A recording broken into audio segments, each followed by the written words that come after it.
মধ্যমগ্রামের দিকে নজর রাখতে হবে, কারণ পশুপ্রেমী দম্পতি তারা আক্রান্ত। হ্যাঁ, অভিযোগ এমনটাই, কুকুরকে পিটিয়ে খুনের প্রতিবাদ করায় এই পশুপ্রেমী দম্পতিকে রীতিমতো মারধর করা হয় বলে অভিযোগ।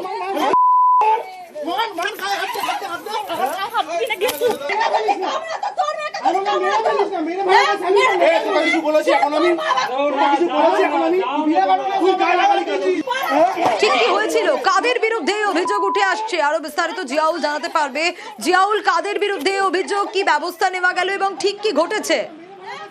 দেখো, মধ্যমগ্রাম গঙ্গানগর দুহারিয়া পিয়ারাবাগান এলাকায় সেখানে বেশ কয়েকটি কুকুর একটি ছোট্ট কুকুরকে কামড়াচ্ছিল এবং তিনি একটি জায়গায় আত্মগোপন করে থাকার চেষ্টা। সেই সময় পাশে আরেকটি ছোট বাচ্চা মেয়ে তিনি সেখানে যান এবং তাকে সেই ছোট কুকুরের বাচ্চাটিকে কামড় দেয়।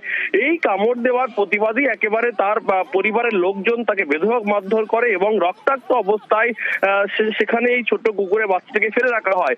তারপরেই এই পশুপ্রেমীরা খবর পেয়ে সেখানে যায় এবং তারা সেই কুকুরটিকে উদ্ধার করতে যায়। তখনই তাদেরকে বেধড়ক মারধর করা হয়। কেন এই কুকুরকেই বাঁচাতে এই দুজন এসছেন এবং তাদেরকে বেধড়ক মারধর করা হয় এবং এই যে টোটো চালক তাকে যেমন মারধর করা হয়, তার স্ত্রীকেও বেধড়ক মারধর করা হয় এবং রক্তাক্ত অবস্থায় ইতিমধ্যেই কিন্তু তিনি থানায় অভিযোগ দায়ের করে। কিন্তু সেই কুকুরটিকে যখন উদ্ধার করে হাসপাতালে নিয়ে যাওয়ার পরই সেই বাচ্চাটিকে মারা যান।